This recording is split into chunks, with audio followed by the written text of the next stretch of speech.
Welcome back to Combat Mission Shock Force 2 for the 6th mission of the Marine campaign. In the last battle, we punched through a Syrian blocking position at the village of Arzu Daraj, and as we keep on punching down Highway 3 towards the city of Tal Kalak and our ultimate objective of Homs, we run into another one. We're still in the Homs Gap, so the terrain isn't as aggressive as it is in the mountains to the north, but it's still hilly, and the highway crosses a series of deep wadis. The Syrians have dug in to defend one of these crossing points. The briefing suggests that the main enemy force here is made up of elements from the 10th Mechanized Division, including T-62 tanks, with supporting elements from the 5th Airborne Regiment again. It also repeatedly highlights the ATGM threat, which is definitely something to be taken seriously after running into AT-14 Cornet teams in the last mission. The position the Syrians have chosen is not a bad one.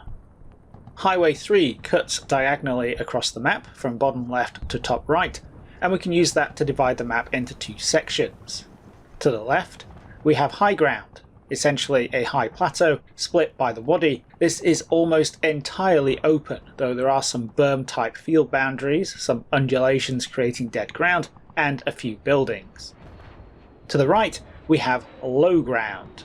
This is overlooked by the left, but offers more concealment with fields, orchards and woodland, as well as a small village on the map edge leading out of the wadi. The wadi itself is generally U-shaped in cross-section with a small stream running down the centre, which is impassable except at 4 crossing points. On the far right there is a narrow bridge I am not confident is wide enough for vehicles. Further towards the centre of the map there are 2 muddy fords, and then finally the highway itself offers a totally exposed crossing point covered by both the high ground and any keyhold Syrian forces up or down the wadi. The highway is an easy avenue of approach from a mobility perspective. It's wide and flat, but clearly likely to be well covered. The Marines have 3 ground objectives. Objective Red Wing, a 500-point touch objective, is on the highway bridge over the wadi. Objective Sparrow is an occupy objective in the wadi bottom where the track crosses into the village, that's worth 200 points. And finally, Objective Osprey is another occupy objective centred on a trio of buildings at the highest point of the map, that's worth 100 points. In addition to these terrain objectives, the Marines have 200 points on the table for destroying over 70% of the enemy force, and 100 points for keeping Marine casualties below a rather concerning 50%.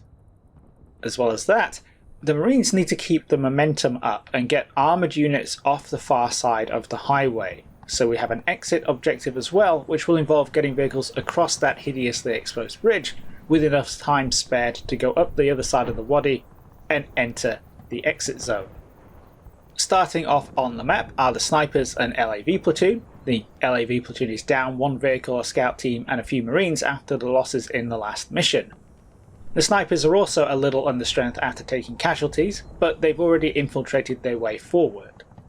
The combined anti-armour platoon will be arriving in 5 minutes, followed by the tank platoon at the 10-minute mark. Echo Company will arrive in AAVs after 25, with Golf Company bringing up the rear between the 35 and 45-minute marks. In terms of support, a section of 81mm mortars and a section of 155mm howitzers begin the battle on call, with a pair of AV-88 Harriers joining them around the 15-minute mark.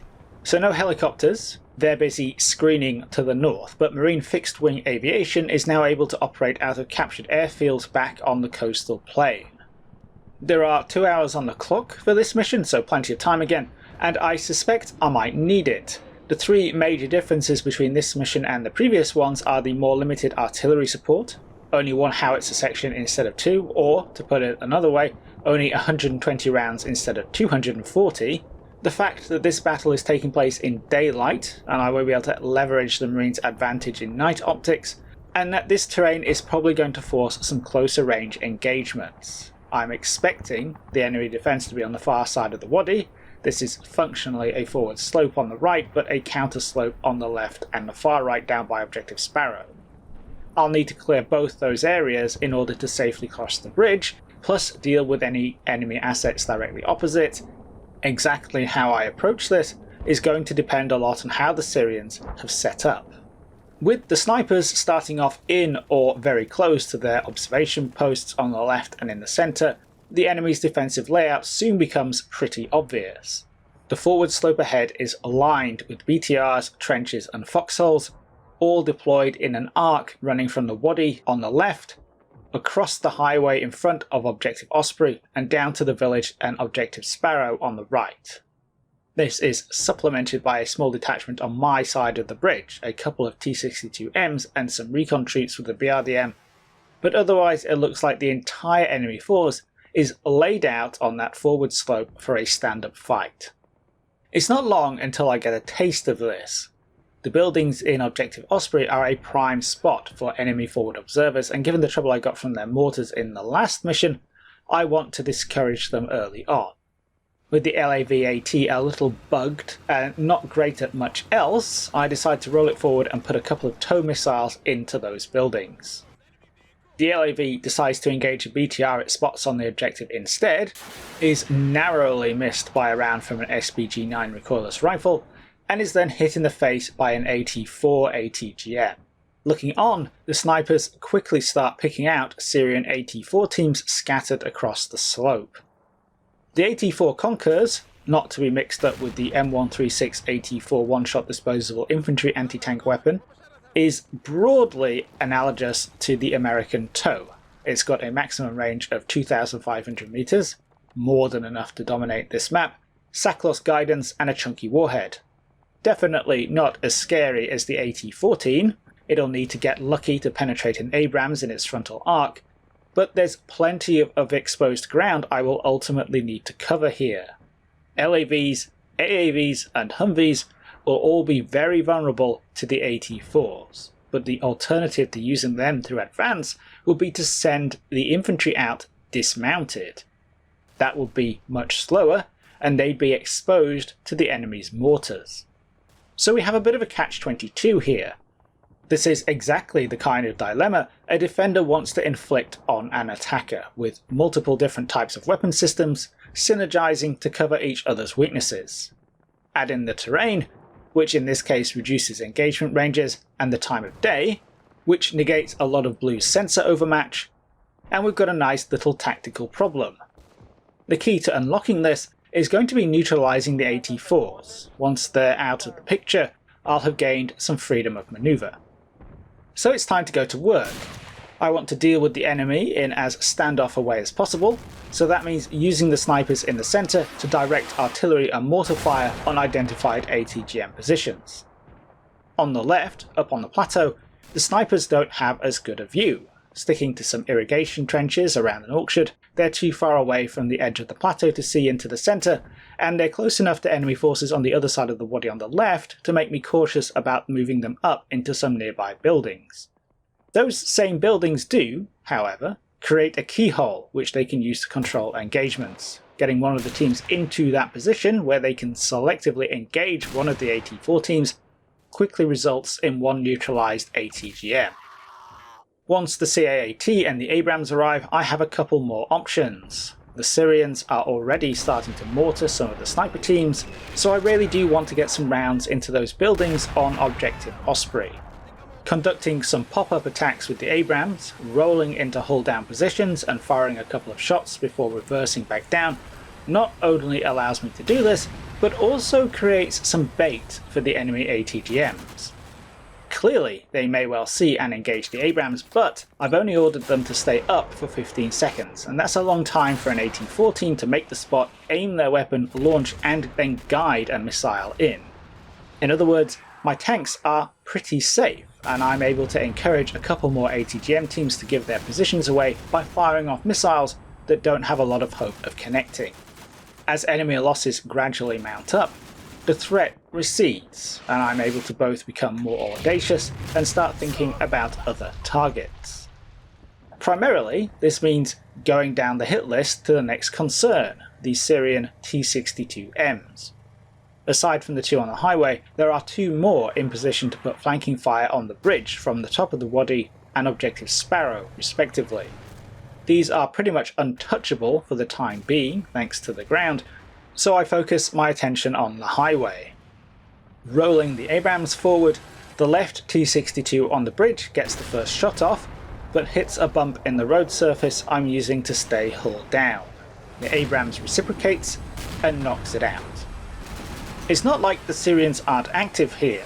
They're dropping a serious amount of artillery on the knocked out LAV-AT, with a direct hit detonating the stowed tow missiles, but I'm doing my best to stay well clear. And of course, I have my own off-map support. The Harriers have arrived and kick off the next phase of aggressive threat reduction by dropping a 1,000-pound bomb on the T-62 up the Wadi. Another bomb lands in Objective Osprey, deleting one of the buildings to reveal a BMP-3. This was evidently hiding behind it and confirms the presence of some 5th Airborne elements. The BMP-3 spots one of the Abrams on the highway and peppers it with 30mm cannon fire, inflicting some minor subsystem damage before the Abrams gets annoyed and deletes it. Echo Company has arrived in the meantime, further expanding my options as the Harriers indulge in strafing runs on isolated BTRs. Pushing out some Javelin teams seemingly reactivates the enemy mortars, leading to a Humvee getting hit, but I'm able to nail the other T-62 on the bridge.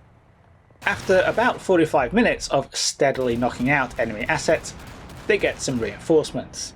More T-62Ms and some BMP-3s appear at the far end of the highway and start to advance. By now though, the Abrams are not playing peekaboo, and are sat waiting for them in hull down positions. The result is not pretty. The Syrians pop some smoke when they realise the trouble they're in, but it's not thermal blocking and mostly serves to blind them from their rapidly approaching doom. The Abrams destroy them all, with no problems whatsoever. I feel like I should point out that had I been more aggressive and less cautious, I could have had forces much further forward and exposed to this counter-attacking force. It might look embarrassingly ineffective, but if I had had AAVs full of Marines pushing forwards at the wrong moment, those T-62s and BMPs could easily have inflicted a minor disaster. But of course I didn't. The final BMP-3 not only suffers a 120mm heat round to the face, but having strayed into the target area of the Harriers, receives a 1,000-pound bomb as well. It's a good job that Combat Mission can't assess damage to the highway here, otherwise I might be compromising my main objective. I do lose a Humvee that's climbed the plateau to an AT-4 at about the same time, proof that I can't afford to take it easy, but the loss ratio is very firmly in my favour here. The offending AT-4 team is actually the last one. It's survived in a trench on the far ridgeline up until this point, but now that its position has been revealed, the snipers on the plateau are able to neutralise it. So, with the AT-4s out of the picture and the visible forward slope of the enemy defence swept clear of T-62s and BTRs, it's time to start winding up to attack Objective Sparrow. This is a bit of a tougher proposition because of the ground.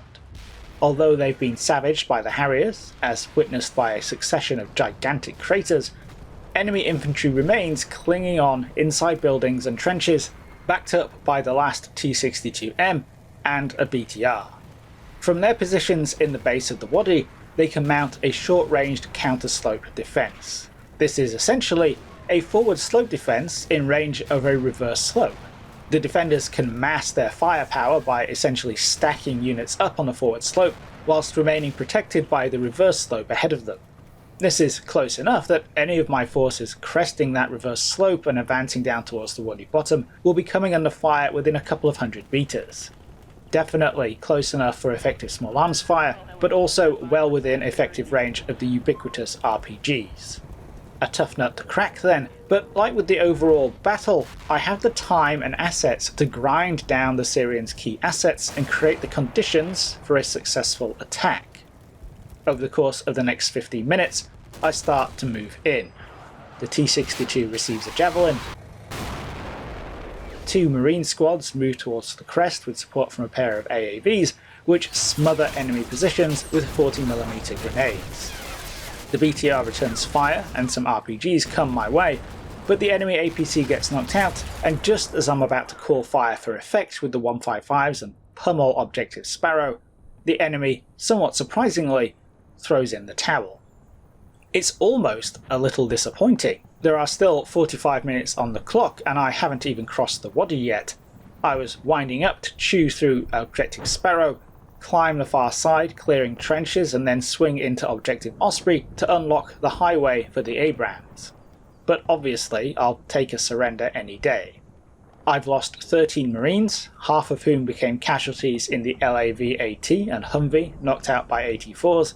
The Syrians, meanwhile, have lost 192 men, 7 T-62s, 18 armoured fighting vehicles, so BMP-3s, BRDMs and BTRs, plus a couple of UAZ jeeps.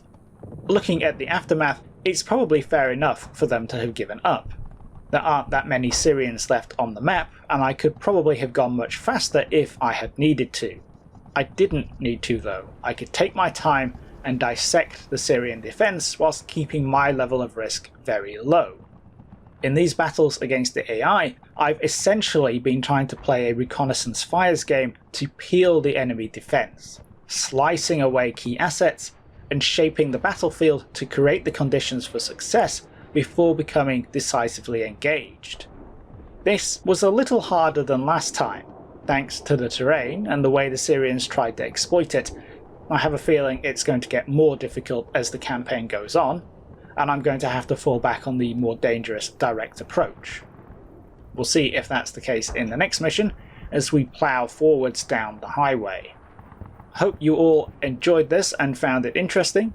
If you'd like to see these videos early and support the channel, you can do so via Patreon and YouTube memberships. Whether you do or not, thanks for watching and I'll catch you in the next one.